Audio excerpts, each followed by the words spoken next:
Okay, so let's pack this. Imagine you're like a legal detective, right? You get this case, and the clues are all over the map, different states. Maybe an accident happened in one state, the people involved live somewhere else, and the contract they were fighting over signed in a totally different place.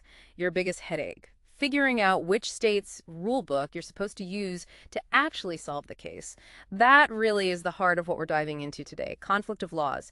It's intricate, sometimes feels backward, but honestly, it's fascinating stuff and it's super critical, especially if you're gearing up for something huge like the bar exam. It can feel pretty overwhelming when you're just starting from scratch. Wait, Bill, We're we're going to build this up from the ground floor, make it clear, make it something you can actually use. Yeah, and what's really interesting here, I think, is that conflict of laws isn't this standalone subject you'll tackle in isolation on the bar. It's rarely, if ever, tested completely on its own. Instead, it's more like legal connective tissue. You'll almost always find it woven into other big areas: civil procedure, family law, maybe torts, contracts. So getting a grip on it isn't just about memorizing conflict rules. It's about understanding how these rules plug in, how they influence, and sometimes, fundamentally change the outcome of those other fields. It's like learning the secret code that links different parts of the law together. That's a perfect way to put it, a secret code. And that's exactly our mission for this deep dive. We want to simplify this, clarify it, make this whole complex area digestible, especially for you if you're really learning this from the ground up. We're aiming to give you that foundational knowledge, the mental map, and the tools you need so you can walk into those integrated bar questions feeling confident. Turn what feels like abstract theory into, well, a practical blueprint you can actually use for problem solving. We'll walk through the core ideas, look at the different ways courts approach these problems, and show you how it all works in specific situations. So, yeah, let's jump in and demystify this legal labyrinth. Hashtag tag tag domicile where you really live, legally speaking.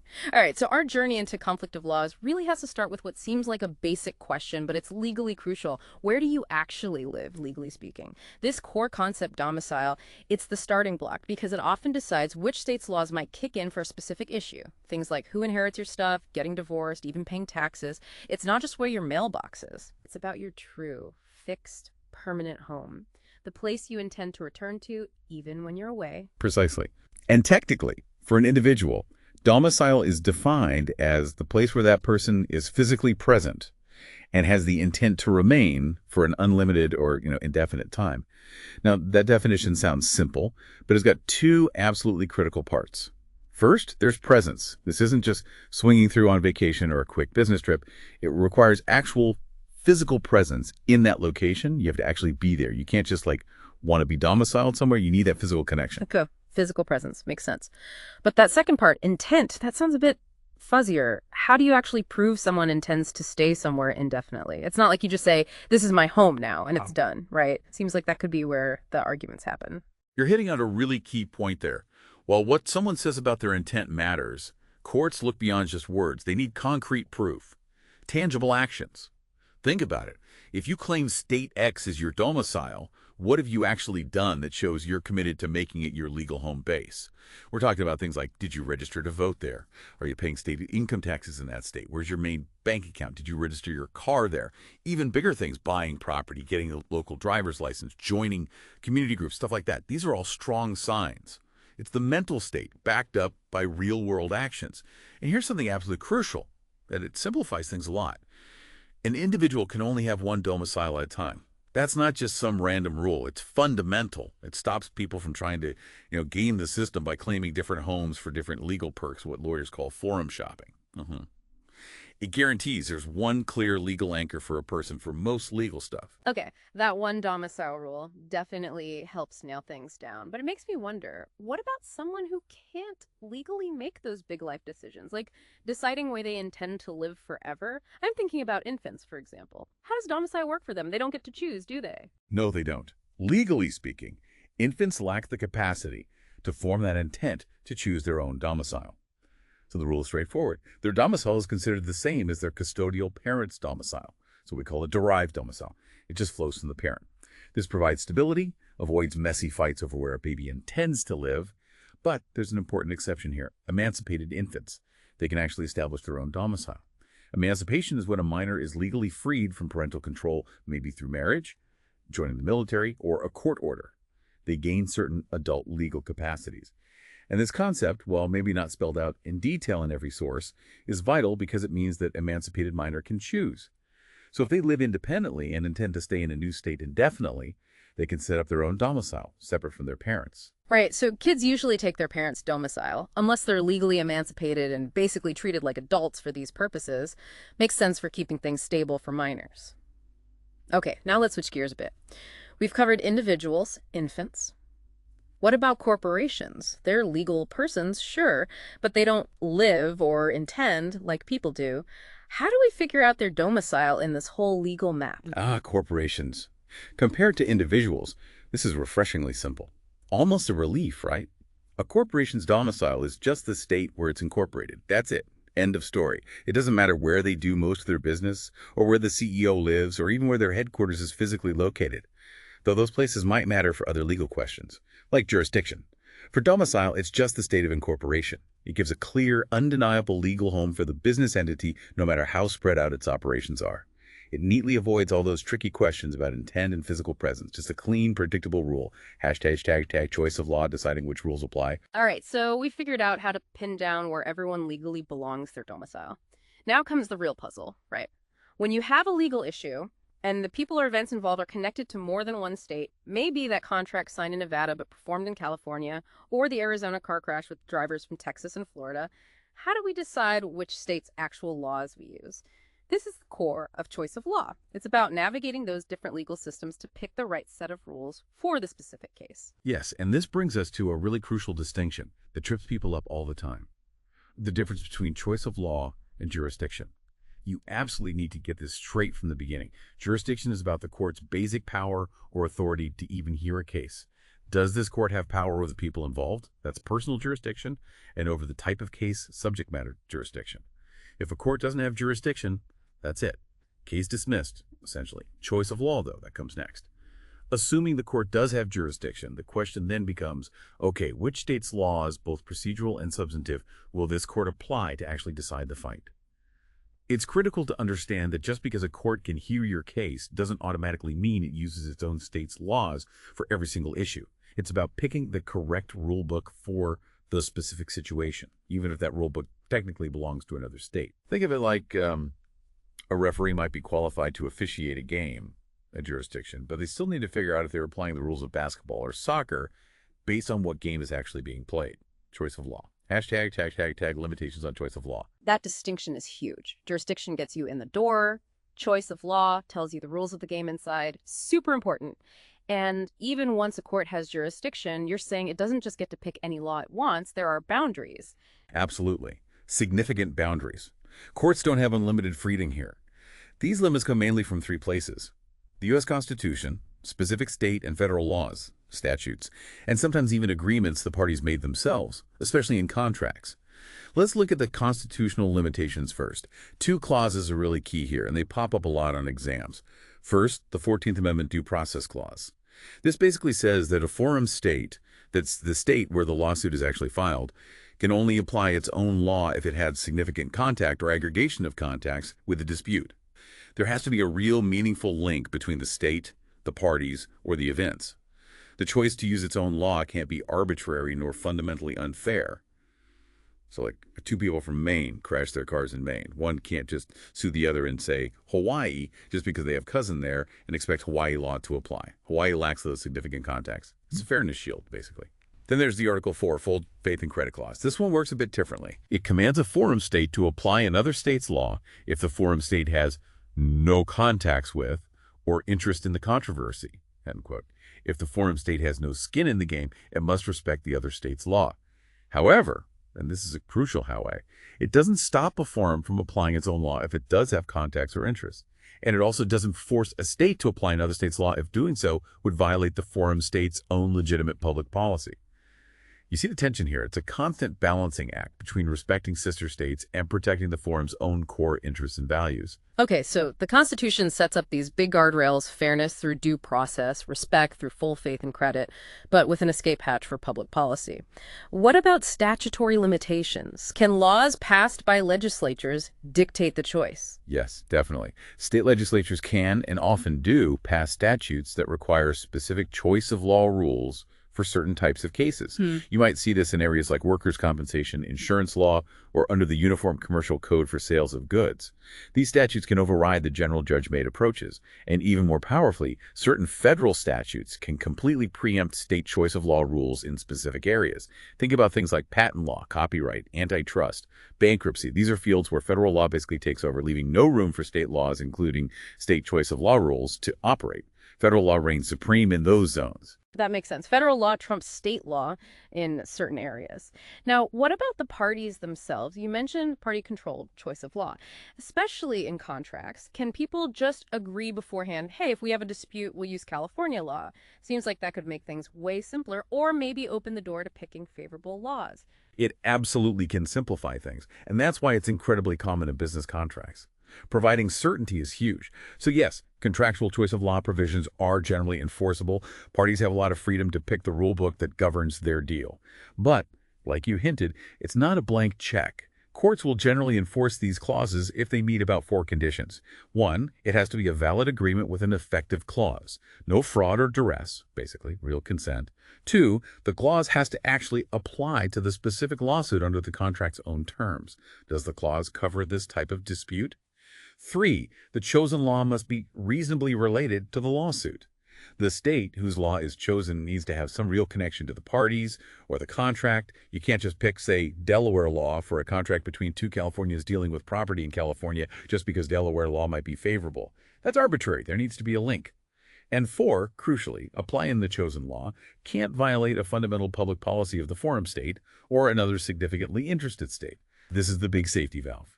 Even if the parties agreed, if the chosen law deeply offends the forum's core values, maybe it enforces something illegal or unconscionable there, the court might refuse to apply it. So, yes, parties have autonomy, but it's bounded by reasonableness and public policy. It promotes certainty but prevents abuse. Hashtag approaches to choice of law in general. Okay, so we've got constitutional limits, statutory rules, and party agreements. But what if none of those apply? What if it's just a regular lawsuit, say a tort case, with connections to multiple states? How do courts usually figure it out then? This feels like where the real judicial thinking happens, and you mentioned different states use different methods. And for someone studying for the bar, you said the exam question usually tells you which method the state uses, but if not, be ready to discuss all 3. That's exactly right. Good point about the bar exam strategy. If there's no specific direction, the court falls back on one of the general approaches.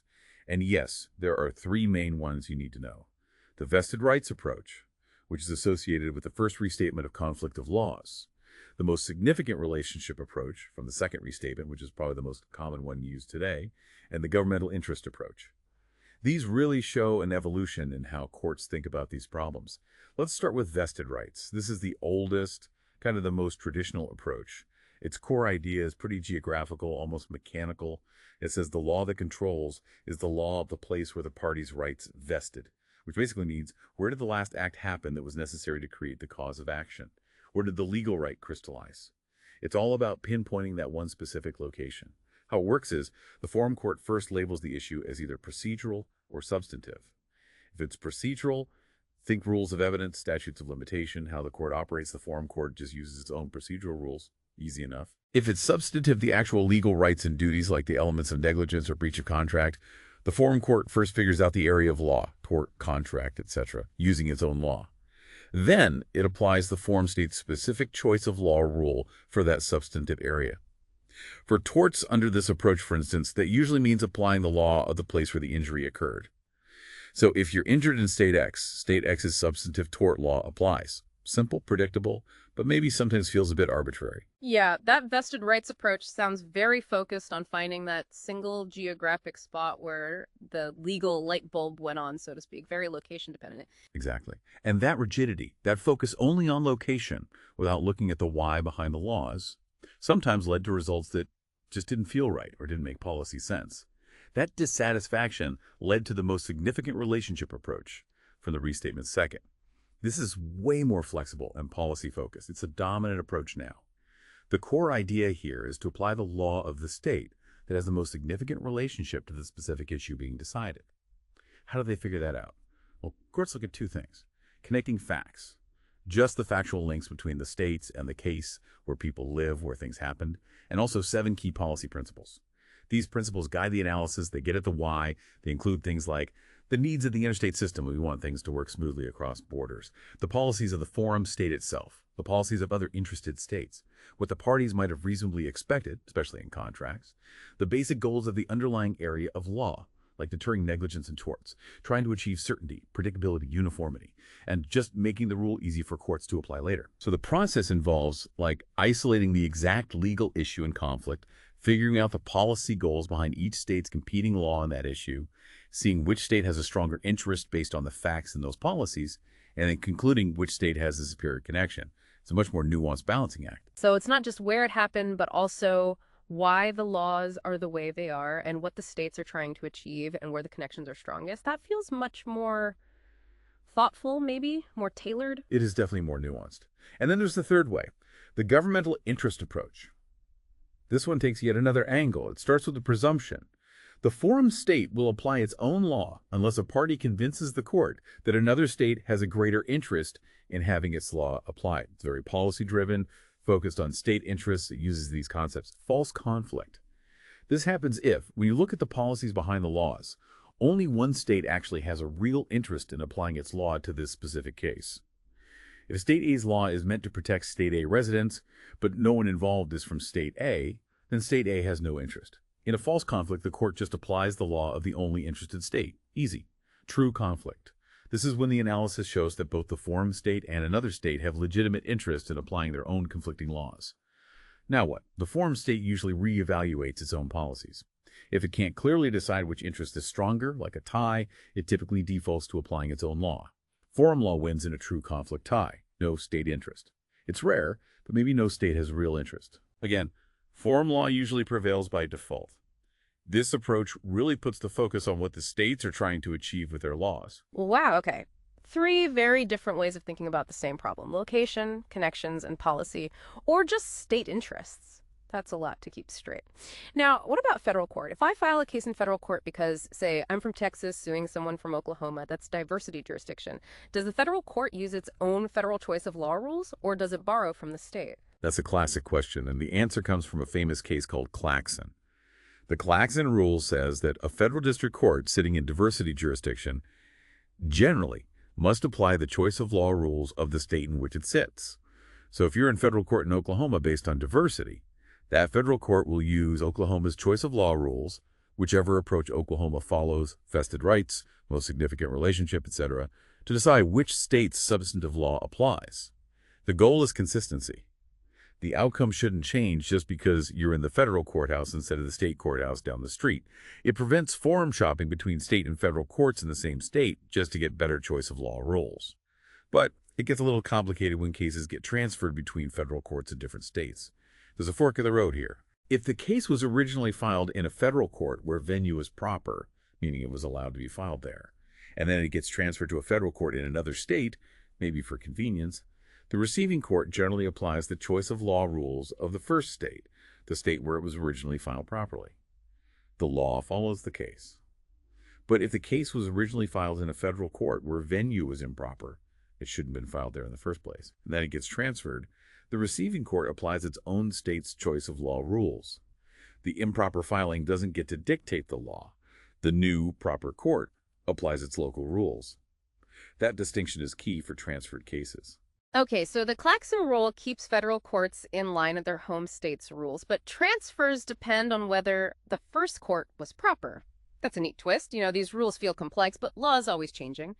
Are there any other sort of more modern ideas floating around that add even more wrinkles? Yes, a couple of concepts sometimes come up, reflecting that increasing complexity. One is dépassage. It's a French word, basically means cutting up or dismembering.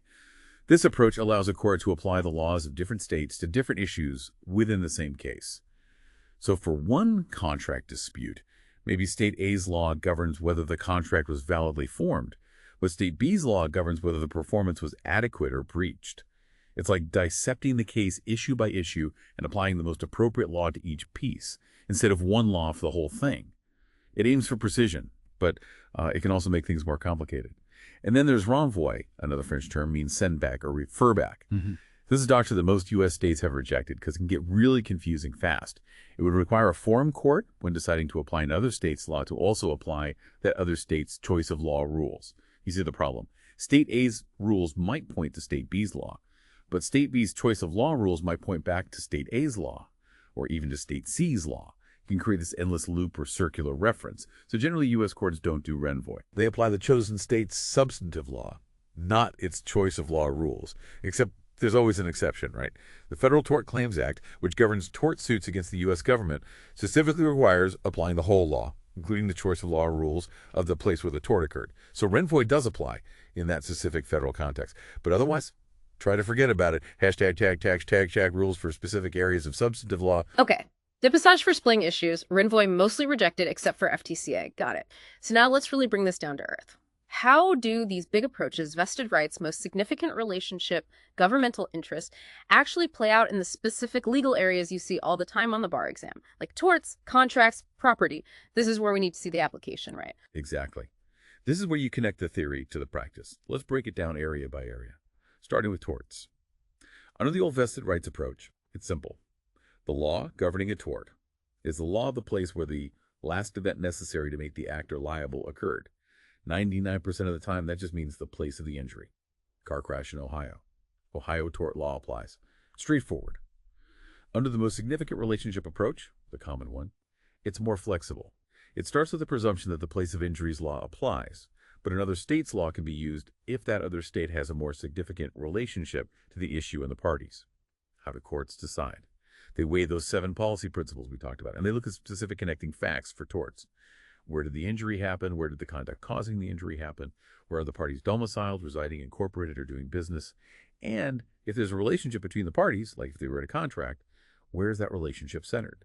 So maybe the injury happened while 2 New Yorkers were briefly driving through New Jersey. A court might find New York has the most significant relationship because that's where the parties live and where the impact of the injury will be felt. Finally, the governmental interest approach in torts. The forum usually applies its own law if it has a legitimate interest. Another state's law is considered only if requested and if the forum's policy suggests it should apply, using that false-true conflict analysis. This approach often distinguishes between conduct regulating laws, like speed limits, safety rules. A state usually has an interest if the bad conduct happened there or caused injury there, or if one of its residents was injured. It wants to control behavior within its borders or protect its people. Law-shifting laws, like rules on damages caps, immunity, comparative negligence. A state usually has an interest if applying its law would help one of its own residents, either the plaintiff or the defendant. It's about protecting or compensating its own domiciliaries. That's a great breakdown for torts. Really shows how the approach changes the analysis. Okay, let's move on to contracts. This seems like it could get messy, with agreements potentially crossing many state lines. Contracts definitely have their own wrinkles. The absolute first thing to look for is an express choice of law provision in the contract itself. If the parties wrote, "This contract is governed by the laws of New York," courts will generally enforce that. It provides predictability, which businesses love. Unless, remember those exceptions. 1,